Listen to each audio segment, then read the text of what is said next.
So Paul got his redemption, became a 6-time world champion. So walk with me on the what if train here.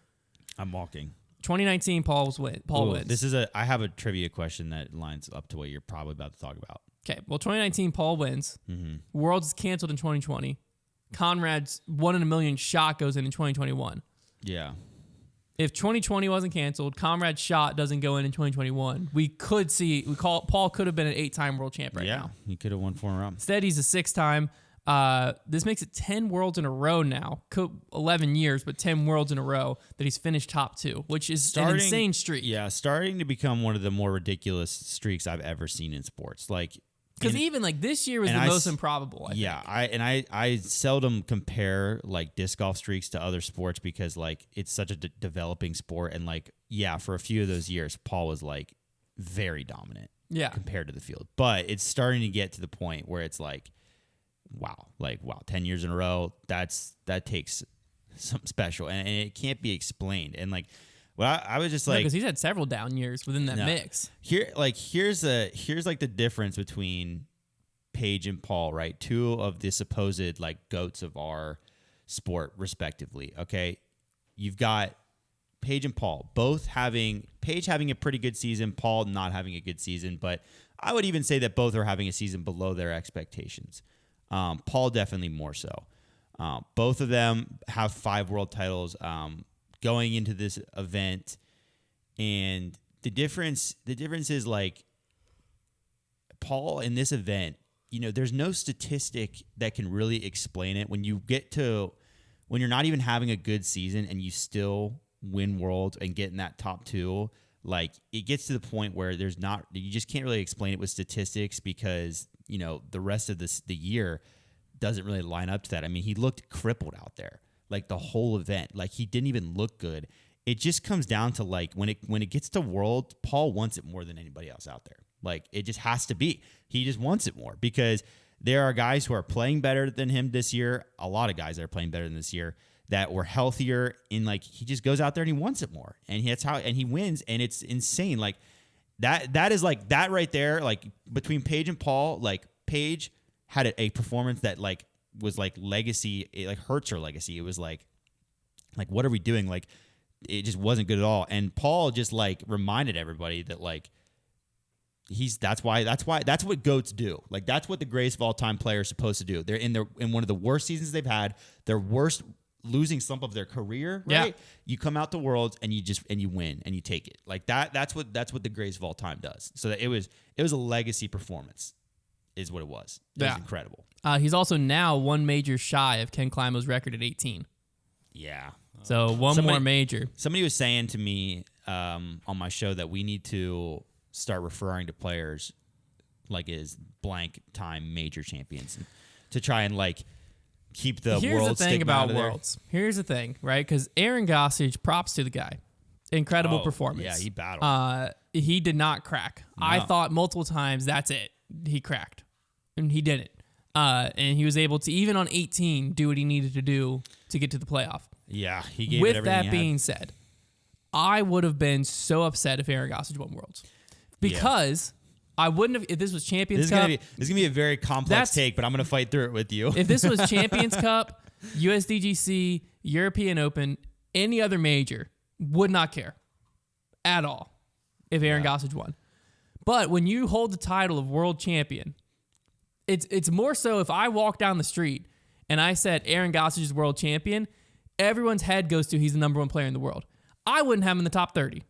Yeah. That might be a bad take. No, it's not. I wouldn't have him in the top 30. He's had a bad season overall. Yeah. He's had a few top 3s. He's a developing player. He's someone who a few years from now could be a top 10 guy. He's not there now. Yeah. So having someone like that, like Greg Barsby, at least when he won Worlds, he was an established name. He was having a good season. This would have been a more criminal winning of Worlds. Not because, yes, he did what he needed to do across 5 rounds. He would have been a deserving champion of the tournament. Yeah. He wouldn't have been deserving player of the world title is the issue. I think Worlds has to change. Because the world title just because the title is Worlds. Yeah. World champion is a flawed title because people are playing world champion previously in Climo era and stuff like that. That was when everyone showed up. Was Worlds. Everyone's showing up week in and week out now. Yeah. So that can't be the separator. Something has to separate to where the world championship title goes to one of the best players in the world. That it has to because world champion, like, it just doesn't make sense to me.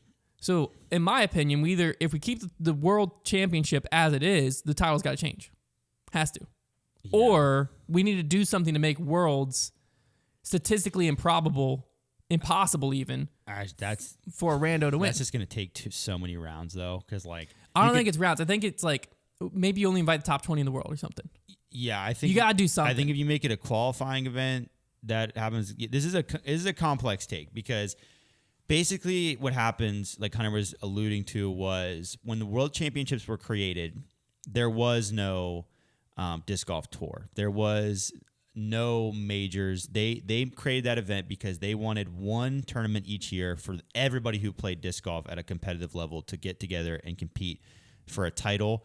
And why not call it the World Championships? Because to them, that's what it felt like. It was, everybody all together from one time.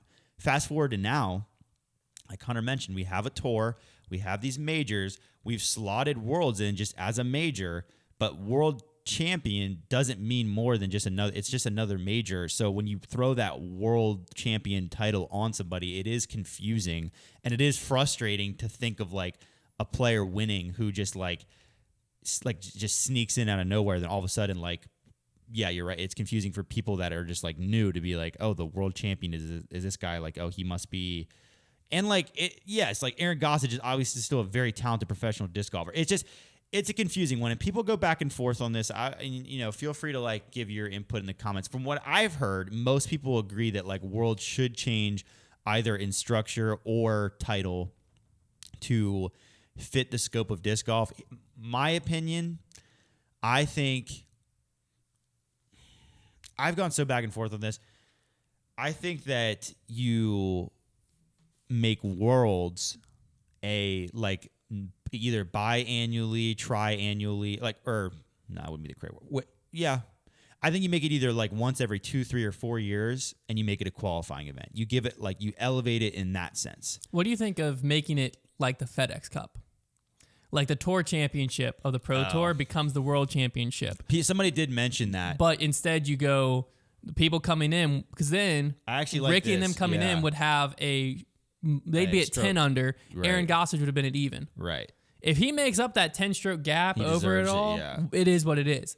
But then the best players in the world are sitting at 10 under. Yeah. Then Paul's at 9, 8, 7, 6, and you have a 4-round tournament to where the best players in the world have a distinct advantage at the World Championship, as they should.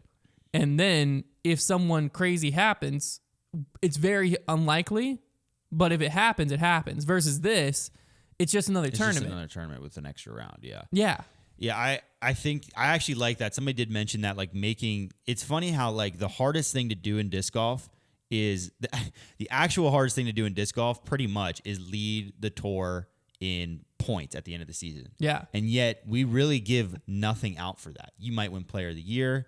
You're going to have a 1 seed in the Tour Championship. You become like they're like the regular season champion, right, or whatever, but you get nothing. Yeah, exactly. There's no accolades. Exactly. Compared to a major championship, whatever, even though it's it's technically the hardest thing to do because it means you're the most consistent points winner throughout the year. So I agree. It would be nice to be a tournament that more directly correlates to those points to crown a world champion. That would be the thing that makes the most sense. And the Tour Championship is not that answer because there's not a huge advantage for the better seeds. You can even say they're at disadvantage slightly. Later in the tournament, because that's the thing is people are like, oh, they don't have to play as long. Yes, but players getting hot. By time it does get to time for them to play, it doesn't matter what happened before then. So they are at a disadvantage. So, I think the Worlds is interesting. I know this is a confusing take.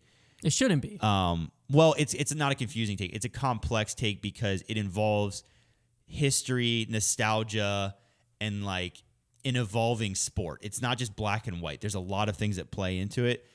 But you just have to understand when we talk about this, we're not saying that Aaron Gossage like didn't deserve to win. It's just no, like, he deserved to win. He deserved to be in the playoff at that tournament. yeah, He wouldn't like. Let me just read you through. It's the title world champions. Because this is the issue: is he came 57th at Las Vegas Challenge, 50th at Texas State's, 38th at Champions Cup, 43rd at Jonesboro Open, 53rd at Santa Cruz Masters Cup, 87th at Idlewild, 38th at D-Glow, 32nd at Ledgestone, 64th at Des Moines. Yeah. And he was one island shot on 16 away from being the world champion of this year. The point is, like, if he just wins a major, it's like this awesome underdog story. Like, wow, like Aaron Gossage won. But if you win the world championship and now you're the world champion, it just feels weird to us. Yeah. And so, like, let us know. Because you hold the title of world champion for a year. Like, Yeah. European Open champion, we don't highlight that for a year. Like, I don't need Ian Anderson At that one-time love. to be saying, oh, that's just that one-time love from Aaron Gossage, like, on every single shot he throws for the next year. Like, I can't. For the rest of his career. That makes me sick to my stomach even thinking about it. So,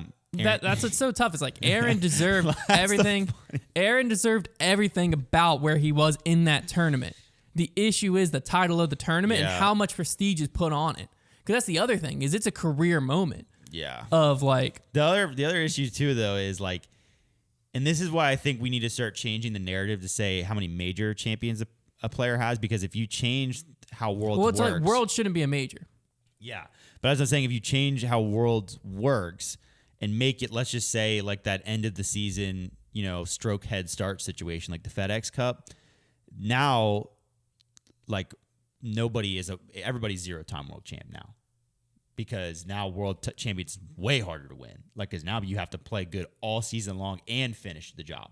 I mean, we just saw that in the FedEx Cup. I mean, Sky Scheffler kicked the crap out of everybody all season long, but then he couldn't hold on to it. So then I think you would still consider those. Obviously, you would still consider world titles from the past majors. Yeah. So I think that's where the narrative needs to shift. Is like Paul right now is a 17-time major champion, and like that's. To me, that sounds even better than 6-time world champion. Well, this is the other thing. If we use because that's the other thing that Worlds does is it discredits the other majors that have just as much prestige as them. Well, that's the thing. Or more. If European Open this year, I would say the European Open was a harder tournament to win because of the level of disc golf that Eagle McMahon and Paul McBeth played. Well, yes, in that sense, but that's no. what I'm saying. No, yeah. Statistics like field wise and all of that. Yeah, I'm saying between the two, like to actually win it. It required a higher level of disc golf because Eagle and Paul were on a different level. Yeah, it did. Yeah, but Worlds overrules it. And I would say USDGC is hardest tournament to win every single year. Every single year, without a doubt. I think that's almost the bigger point is that because of Worlds is called Worlds, it takes away credit from the other major titles, especially USDGC. Because ask any player like what event they want to win, and most of them that I've talked to say USDGC over. Well, they Worlds. say World. If you take away. If it's just the tournament, USDGC, Worlds changes your life because Worlds you get your name on discs. Yeah. World champion, you get $20,000 this year. Yeah, great, but you make a lifetime of money because now if Aaron Gossage wins Worlds, his name's going on a Zone or a Force or something, and he's getting royalties. Not either of those. Not either of those. Yeah. But you know what I'm saying. I was thinking of what disc would they he's have throwing. given? What would they have given him? What else was he throwing? I don't know. His Paul's on so many discs. Has Six Claw stuff come out yet? No, I don't think so. I was curious to know, like, how like the NCAA tournament they have ready that day. They make the merch for both teams and then like they donate one or whatever and then they just are ready to run it. Like literally the second Super Bowl ends. That's cool. Yeah, the merch is running. It's easier with the Super Bowl because there's only two options. Right, but that's what I'm saying. Like Yeah. whenever when Paul was kind of getting into it, like I just wonder if like obviously with disc you wouldn't be stamping stuff.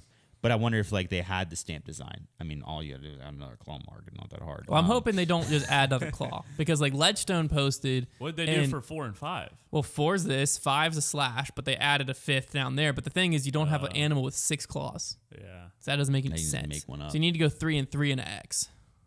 Oh. There you go. Oh, graphic design Wolverine. guy. That sounds cool. I mean, What you gotta do? after like I was never the guy to buy like the claw mark discs, but I guess everybody who owns the 5 claws is very happy. Everybody who just bought those like gold and silver ones are loving life right now because they just got a heck of a lot more valuable.